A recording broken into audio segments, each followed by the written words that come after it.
Have you ever wondered what it would be like to live in a house smaller than your garage, yet fit an entire family? Their animals, and every tool they owned inside? What if your kitchen was also your heating system, and your only source of light after sunset?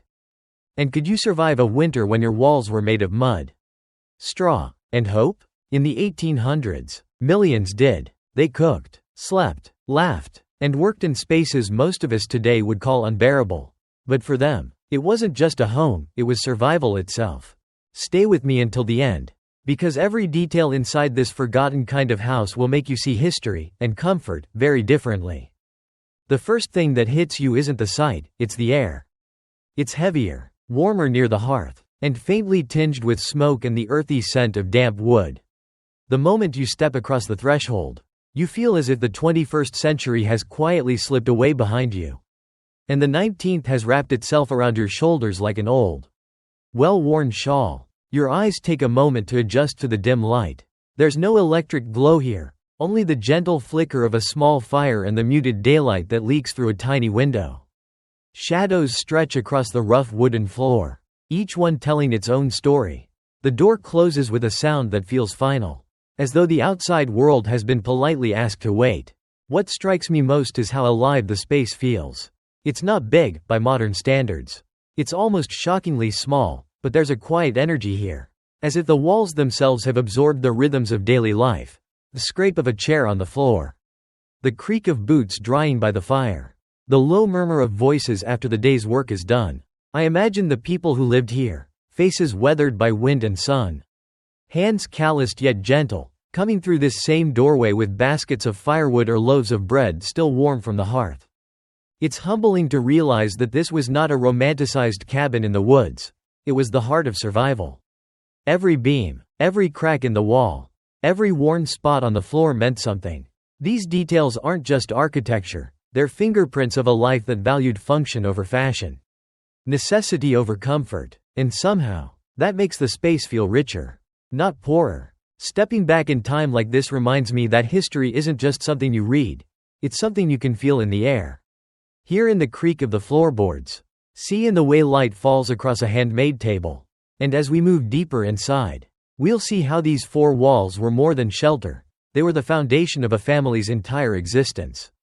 Now, let's look closer at what those walls were made of, and why every choice in their construction was a matter of life or death. At first glance, the walls of a 19th-century peasant home might seem humble, maybe even fragile. But the closer you look, the more you realize they were the product of centuries of trial, error, and hard-earned wisdom. These weren't the walls of choice, they were the walls of necessity. In some regions, they were stacked stone, pulled from nearby fields, each rock shaped and fitted by hand. In others, they were made from timber cut in the surrounding forests, the logs notched and interlocked without a single nail. And then there was wattle and daub, thin branches woven together like a basket, coated in a mixture of clay, straw, and animal dung. It sounds unappealing to modern ears, but that humble mixture kept out biting winds and held in precious warmth through long winters. Running my hand along such a wall once, I was struck by how uneven it felt. Not the clean, machine-cut precision we're used to today, but a surface alive with the imprint of the hands that built it. You can almost imagine the conversations that happened during its construction, the laughter, the shared labor, maybe even the silent determination on days when work had to be done in cold rain. And there's something else. These walls were thick, often a foot or more, designed not just for strength, but for insulation in a world without modern heating. They were the shield against blizzards, the barrier against wild animals, and the one thing standing between the family and the elements. Every crack that appeared over the years was patched, not for beauty, but because survival depended on it. I can't help but admire the honesty of this kind of construction. It wasn't built to impress a neighbor or keep up with trends, it was built to last. And maybe that's why, in some forgotten corners of the countryside, these walls still stand today. They're quiet reminders that when you build with purpose, your work can outlive you. But these walls didn't just enclose space, they framed the very heart of the home. And at the center of that heart was something far more important than wood or stone, the hearth. Let's step toward the glow and see why fire was truly the lifeblood of a peasant household. If the walls were the body of the house, The fireplace was its beating heart. It was where life gathered, where the day began and ended, and where the family's survival quietly depended on a steady flame. In a 19th-century peasant home, the hearth wasn't just for cooking, it was warmth, light, and comfort all rolled into one. Picture this: dawn breaking outside, frost still clinging to the window, and the faint orange glow of embers from the night before. Someone, often the earliest riser in the family, would kneel by the hearth, coaxing those embers back to life with careful breaths and dry kindling. That first spark didn't just mean breakfast could be cooked, it meant the house would hold the chill at bay for another day. I've always believed the hearth was less about fire and more about togetherness. Even in the coldest months, you'd find everyone drifting toward it, children warming their hands before lessons, the elderly pulling their chairs closer, parents tending a pot of stew that had been simmering since morning. The scent of wood smoke would mingle with the aroma of bread or soup, creating a kind of invisible blanket that wrapped around the whole room.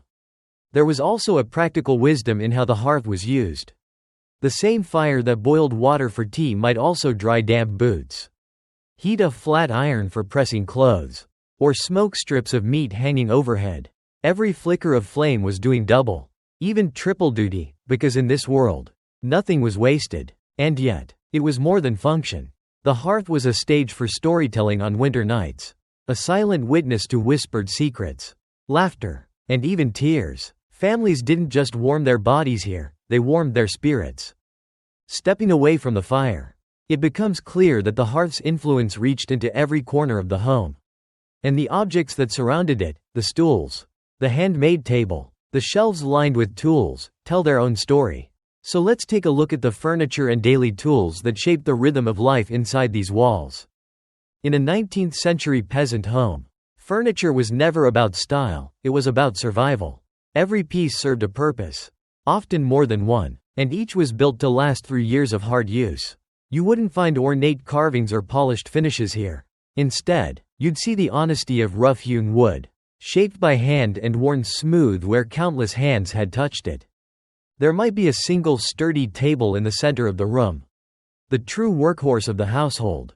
By day, it was where vegetables were chopped, bread was kneaded, and tools were mended. By night, it transformed into a place for meals, family discussions, or even a makeshift bed for a sick child. The chairs, if there were any, were simple, often mismatched, and sometimes nothing more than stools carved from tree trunks. Storage was clever and compact. A wooden chest might hold blankets in winter, then seeds and tools when planting season came. Shelves near the hearth carried earthenware pots, metal cooking pans, and maybe a treasured mug or two, things too valuable to be hidden away.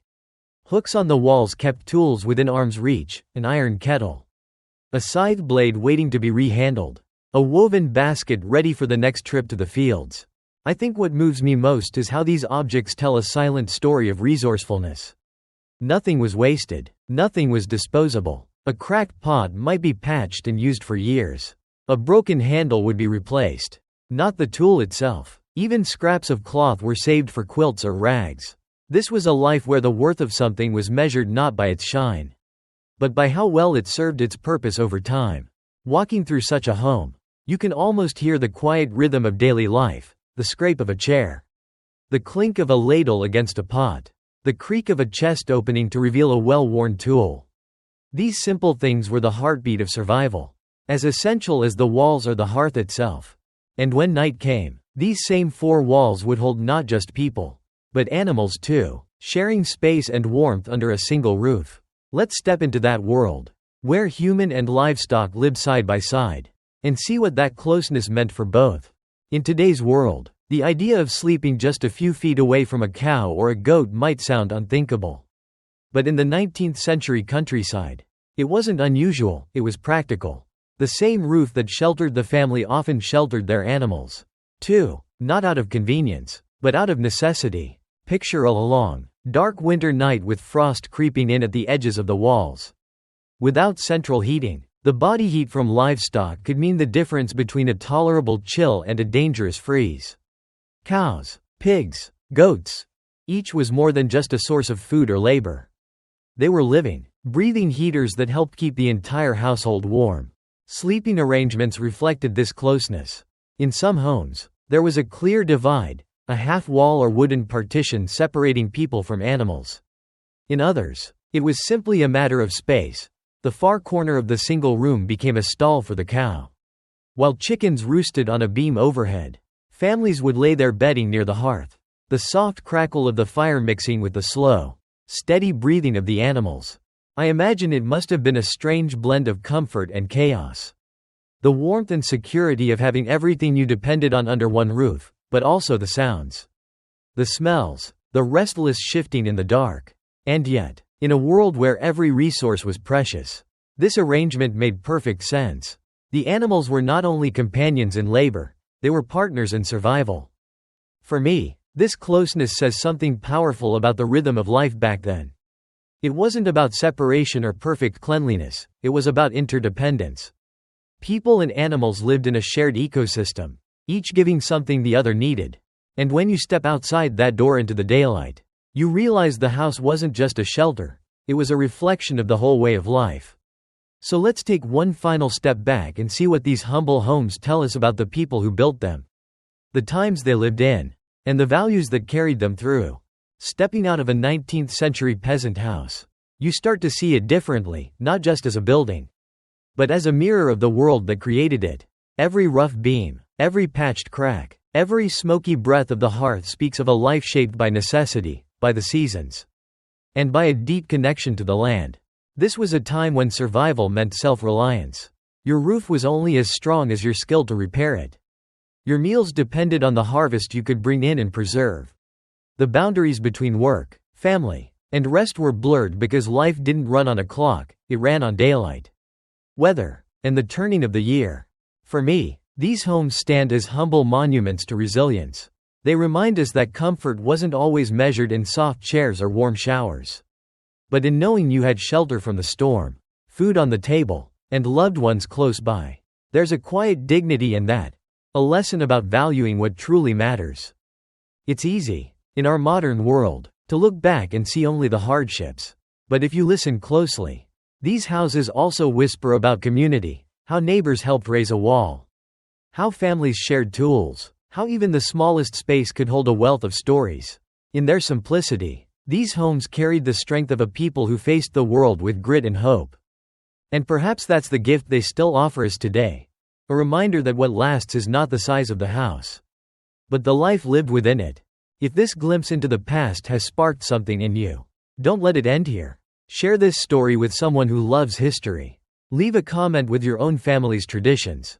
And subscribe so we can keep traveling together, across centuries, across continents, and into the quiet corners where history still waits to be found.